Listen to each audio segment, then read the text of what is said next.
이 시간에는 중3 제곱근의 덧셈과 뺄셈 하도록 하겠습니다. 우리가 제곱근을 배우고 나서 덧셈, 뺄셈, 곱셈, 나눗셈, 연산을 배웠는데 곱셈, 나눗셈을 먼저 배웠다 그랬죠. 먼저 배우고 덧셈, 뺄셈은 이제 나중에 하게 됩니다. 지금 오늘 할 건데요. 중3 제곱근. 제곱근 그러면은 루트예요, 루트. 그렇죠? 루트끼리 제곱근의 덧셈과 뺄셈은 어떻게 할 것인가? 덧셈과 뺄셈. 덧셈과 뺄셈을 나중에 하는 이유가 있어요. 왜 그러냐면 지금 우리가 곱셈 같은 경우는 루트 2 곱하기 루트 3은 얼마로 루트 6으로 이렇게 처리할 수 있잖아요. 그런데 예를 들어서 루트 2 더하기 루트 5를 한번 해볼까요? 루트 2 더하기 루트 5를 하면 이거를 더해가지고 루트 7 이렇게 할 수 있을까 없을까? 네, 결론부터 말하면 안 되죠. 왜 그럴까요? 우리가 알다시피 이거 어때요? 루트 2는 1보다 큰 수죠? 1.414 이 정도 돼요. 뒷부분을 모르더라도. 그럼 여기다가 더하기 또 어때요? 계속되는 거고 루트 5는 2보다는 크죠? 그러니까 정수분이 2. 얼마예요? 2.236 딩기딩기 모르더라도 그러면은 벌써 이것은 이 소수 부분을 빼더라도 정수 부분만 해도 벌써 3이 돼버려요. 3이 넘잖아요. 그쵸? 그죠? 그래서 정수 부분만 해도 3이 넘어버려요. 넘어버리는데 지금 여기 루트 7이라고 하면 루트 7은 이게 루트 9보다 작잖아요. 그러니까 3보다 작은 수예요. 그러면 이거는 2. 얼마밖에 안 되잖아요. 그래서 이것이 같다고 할 수 없는 거죠. 그래서 덧셈은 이렇게 처리할 수가 없고요. 그러면 대신 어떻게 하냐면 이런 방법밖에 없어요. 뭐냐면 간단하게 그냥 정리하는 정도죠. 무슨 말이냐? 예를 들면 2 루트 3 더하기 5 루트 3 이렇게 하면 이 루트 부분이 같은 것끼리 이 x처럼 생각해서 2x 더하기 5x 이런 개념인 거죠. 그럼 더하면 7x 이렇게 하는 것처럼 루트 3이 2개, 루트 3이 5개 이렇게 더해진다. 이렇게 하면 더해서 유리수끼리 더해가지고 이거를 7 루트 5 이 정도로 이렇게 정리하는 정도로밖에 안 되는 거예요. 그렇죠? 그래서 뺄셈도 마찬가지예요. 뺄셈도 루트 부분이 같은 것끼리 문자처럼 취급해서 더하기 빼기를 해주면 됩니다. 예를 들면 뭐 7 루트 5 빼기 3 루트 5 이러면 루트 부분이 같을 때는 뺄 수 있다는 거죠. 그러면 7 빼기 3이니까 얼마? 4 루트 5 이런 식으로. 그럼 선생님 어떻게 해요? 루트 7 빼기 루트 3 이런 거 어떻게 해요? 이건 못해요. 이거 못하니까 답을 그냥 이대로 쓰면 돼요. 이것은. 이게 끝난 거예요, 계산이. 알겠죠? 그렇게 계산합니다. 그래서 제곱근의 덧셈과 뺄셈은 어떻게 한다? 어때요? 근호 부분이 같은 것끼리 어때요? 문자처럼 계산한다. 이렇게. 근호 부분이 같은 것끼리 문자처럼 계산을 하면 돼요. 무슨 말이냐면 a 루트 m 플러스 b 루트 m 그러면 어떻게 한다고? 이것은 앞에 a 더하기 유리수 부분을 더해준다고 말이에요. 더해서 루트 m 이렇게. 그 다음에 a 루트 m 빼기 b 루트 m 이러면 같은 것들 빼서 a 빼기 b 루트 m 이렇게 한다 그 말이에요. 덧셈과 뺄셈을 이렇게 한다 그 말입니다. 자, 동료함끼리 모아서 계산하는 것과 같이 근호 안에 수와 같은 것끼리 모아서 계산하는 거죠. 근호 부분이 같은 것끼리 문자처럼 계산한다. 동료함처럼 계산한다. 이렇게 생각하면 되겠죠. 그러면 이제 우리가 제곱근에 덧셈, 뺄셈, 곱셈, 나눗셈 다 배웠어요. 그럼 우리가 어차피 계산할 때는 곱셈이나 나눗셈 먼저 하죠. 먼저 하고 그 다음에 덧셈, 뺄셈 나중에 하기 때문에 이렇게 덧셈, 뺄셈 나중에 배웠죠.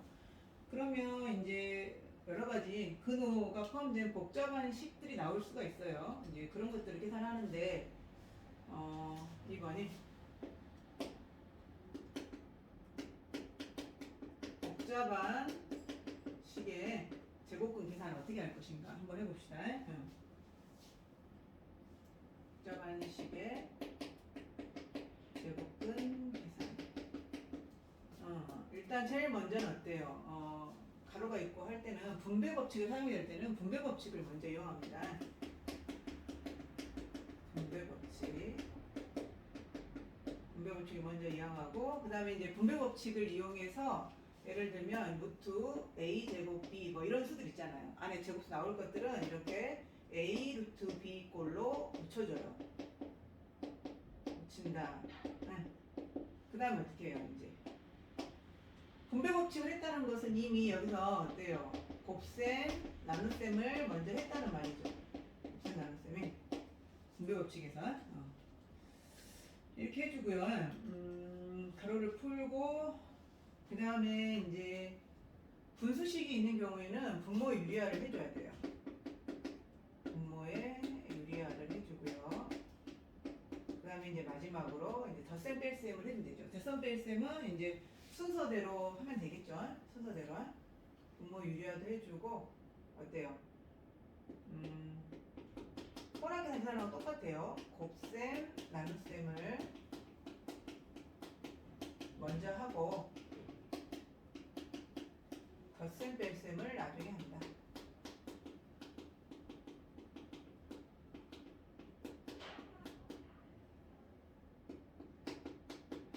나중에 한다.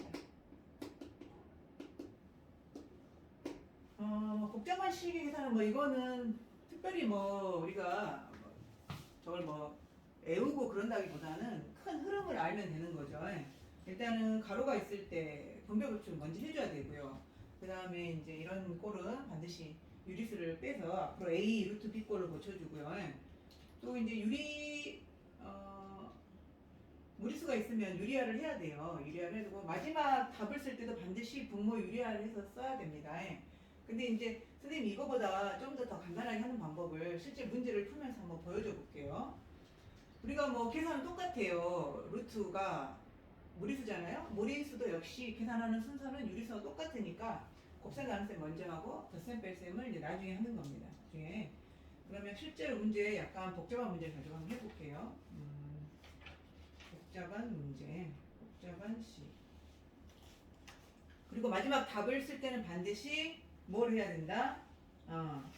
분모의 유리화를 해줘야 된다 그랬어요. 분모의 유리화를 꼭 해줘야 됩니다. 그럼 문제를 하나 풀면서 한번 해봅시다. 문제 하나 풀면서 어떤 게 있을까요? 좀 살짝 복잡한 식의 계산을 한번 해보려고 그러는데요. 특별히 여기는 막 그렇게 복잡한 문제가 없네요. 복잡한 문제가 없어요. 문제가 어떻게 될까요? 요걸 한번 해볼까요? 이 문제 한번 해봅시다. 이쪽에다가 가가지고 한번 해볼게요.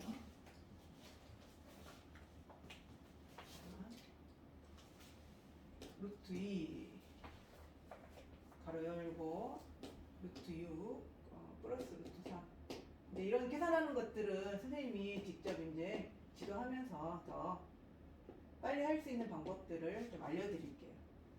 루트 12 이렇게 됐죠? 요 A를 간단히 하면 얼마가 될까 한번 해봅시다. 일단 지금 문제가 여기서 이렇게 끊어지는 거예요. 요건 아니에요. 이렇게 갈라졌습니다. 자, 제일 먼저 이런 거 가로가 있으면 분배 법칙 먼저 하라 그랬죠.